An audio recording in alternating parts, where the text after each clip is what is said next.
धर्मपुर गांव के बीचों बीच खड़ा वह विशाल आम का पेड़ जितना सुंदर था उतना ही डरावना भी। उसके आम शहद जैसे मीठे थे, लेकिन गांव में खौफ फैला था कि जो भी उसे खाता रात भर डरावने सपनों से जूझता और सुबह बीमार हो जाता। जब यह खबर चतुर बीरबल के कानों तक पहुंची तो उन्होंने खुद इस रहस्य को सुलझाने का फैसला किया। बीरबल जैसे ही पेड़ पर आम तोड़ने के लिए चढ़े, पूरा पेड़ अचानक जोर जोर से हिलने लगा। बीरबल ने देखा कि आसपास की हवा शांत है और दूसरे पेड़ स्थिर हैं, फिर भी यह पेड़ मानो तांडव कर रहा हो। एक पल के लिए बीरबल का दिल दहल गया और वह तेजी से नीचे उतर आए। कांपते हाथों लेकिन मजबूत इरादे के साथ बीरबल चिल्लाए, जो कोई भी यहाँ छिपा है सामने आओ, छल छोड़ो और सत्य प्रकट करो। तभी हवा में एक विशाल धुंधली आकृति उभरी। एक भयानक भूत बीरबल के सामने खड़ा था। बीरबल डर तो गए थे,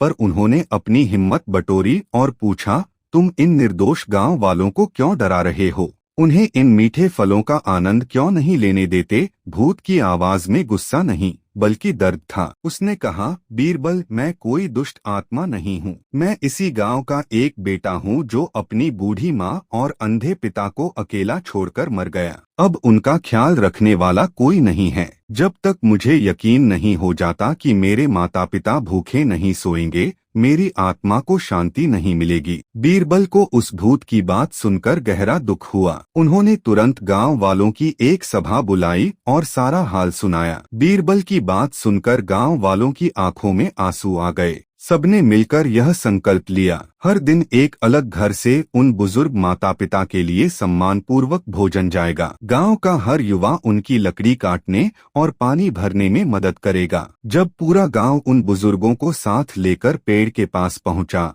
तो भूत फिर से प्रकट हुआ। इस बार उसका चेहरा भयानक नहीं बल्कि शांत और प्रसन्न था। उसने हाथ जोड़कर कहा, आज मेरी आत्मा को मुक्ति मिल गई। अब यह पेड़ सिर्फ फल देगा, डर नहीं। कहते हैं उसके बाद धर्मपुर के उस पेड़ के आम दुनिया में सबसे मीठे हो गए, क्योंकि उनमें अब एक संतुष्ट आत्मा का आशीर्वाद शामिल था।